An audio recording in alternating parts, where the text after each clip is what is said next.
नमस्कार मित्रों, राधे राधे।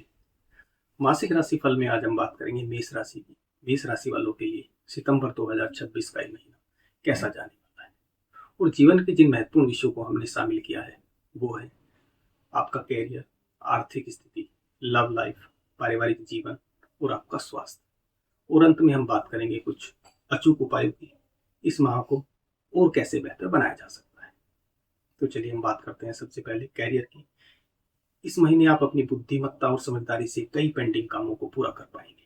गुरुदेव बृहस्पति, जो आपके भाग्य भाव के स्वामी भी हैं, चतुर्थ भाव में हंस नामक राजयोग बना रहे हैं। इस राजयोग का सुप्रभाव आपको अवश्य मिलेगा। आपके दसम भाव और दसवीं दोनों पर गुरुदेव बृहस्पति की दृष्टि पड़ रही है। आपके सामने काम से जुड़े कई अवसर आने वाले हैं। इससे आपके कार्यक्षेत्र में प्रगति और काम में बढ़ोतरी होने के योग बनते हैं। नौकरी पेशा लोगों को नई नौकरियों के प्रस्ताव भी मिल सकते हैं। आपको कोई नई जिम्मेदारी मिल सकती है, आपका काम बढ़ सकता है। आपकी मैनेजमेंट स्किल और निर्णय लेने की क्षमता और बेहतर होने वाली है। आप अपने पुराने रुके हुए काम तेजी से निपटा पाएंगे। कार्यस्थल पर आपकी मेहनत और समझदारी से की सराहना की जाएगी। हालांकि 16 सितंबर तक आप अपने बॉस के साथ या बॉस या सीनियर्स के साथ संवाद करने में शब्दों का विशेष ध्यान रखें। बात करते हैं आपकी आर्थिक स्थिति की। भाग्य के स्वामी केंद्र में उच्च के होकर विराजमान, जो आपके लिए एक शुभ संकेत है। वहीं आपके धनेश शुक्रदेव, वो अपनी मूल त्रिकोण राशि में, वो भी केंद्र में रहेंगे। इन ग्रहों की स्थिति के कारण आपकी आर्थिक स्थिति पहले से और बेहतर हो रही है। धन की व्यवस्था कहीं ना कहीं से किसी न किसी प्रकार हो पा रही है। हालांकि यह समय आपको अपने खर्चों पर भी नियंत्रित करने का है। शुक्रदेव वक्री होकर आपके लाभ भाव और खर्चे भाव से संबंध बना रहे हैं। इस वजह से अनावश्यक खर्चों में बढ़ोतरी होने की संभावना है। यात्रा और धार्मिक कार्यों में आप खर्च कर सकते हैं। इसलिए कुल मिलाकर आपको आमदनी के लिहाज से महीना अच्छा रहने वाला है, लेकिन खर्चों को नियंत्रित करना जरूरी रहेगा। आर्थिक फैसले लेते समय समझदारी से काम करें। आइए अब बात करते हैं आपके स्वास्थ्य की। स्वास्थ्य के मामले में आने वाला समय काफी बेहतर रहने वाला है। सूर्य देव आपकी राशि से छठे भाव में गोचर करेंगे। मंगल आपके तीसरे भाव से गोचर करेंगे। इस गोचर के दौरान आपकी इम्यूनिटी और आत्मविश्वास दोनों बढ़ने वाले हैं। आपके अंदर ऊर्जा और चुनौतियों का सामना करने की क्षमता बढ़ेगी।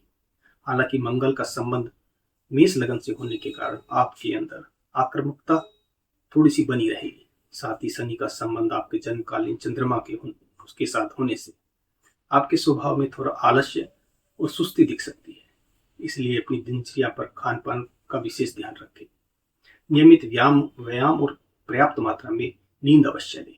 कुल मिलाकर स्वास्थ्य के लिहाज से यह समय सकारात्मक और सुधार देने वाला रहेगा।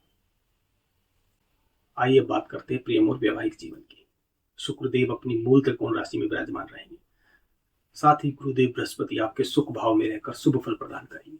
इसका सीधा प्रभाव आपके पारिवारिक जीवन पर पड़ेगा। रिश्तों में मधुरता आएगी। वैवाहिक योग के जातकों के लिए समय प्रेम और वैवाहिक जीवन को खुशहाल बनाने वाला रहेगा। बातचीत करते समय गुस्से या कठोर शब्दों का प्रयोग करने से बचें। 16 सितंबर के बाद सूर्य जब कन्या राशि में प्रवेश करेंगे, उस समय थोड़ा सुधार होने की संभावना रहेगी, क्योंकि सूर्य उस समय राहु केतु के एक्सेस से बाहर होंगे। आपके जीवन साथी के विचारों को समझने का प्रयास करें। अगर कोई गलतफहमी होती है तो उसे बातचीत से दूर करने का प्रयास करें। प्यार, धैर्य और समझदारी से आप अपने रिश्ते को फिर से सामंजस्य बनाए रख सकते हैं। आइए बात करते हैं पारिवारिक जीवन की। गुरुदेव बृहस्पति उच्च राशि में स्थित होकर हंस नामक राजयोग बना रहे हैं। इस समय राजयोग का पूरा फल आपको अवश्य प्राप्त होगा। परिवार में सद्भाव और सुख शांति बनी रहेगी। शुक्रदेव इस माह अपनी मूल त्रिकोण राशि में गोचर करेंगे। जीवन में सुधार होने की विशेष संभावना है। इस अवधि में आपको हर मामले में भाग्य का पूरा साथ मिलने की संभावना है। पिता या पिता तुल्य लोगों के वैचारिक मतभेद जो धीरे धीरे दूर होने की संभावना है। रिश्तों में समझदारी बढ़ेगी। आपसी संबंधों में मधुरता देखने को मिल सकती है। 16 सितंबर के बाद सूर्य कन्या राशि में प्रवेश करेंगे तो स्थिति और बेहतर होगी।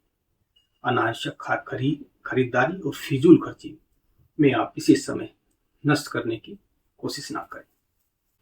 आइए बात करते हैं इस माह के उपायों की। मंगलवार को हनुमान जी की पूजा करें और हनुमान चालीसा का पाठ अवश्य करें।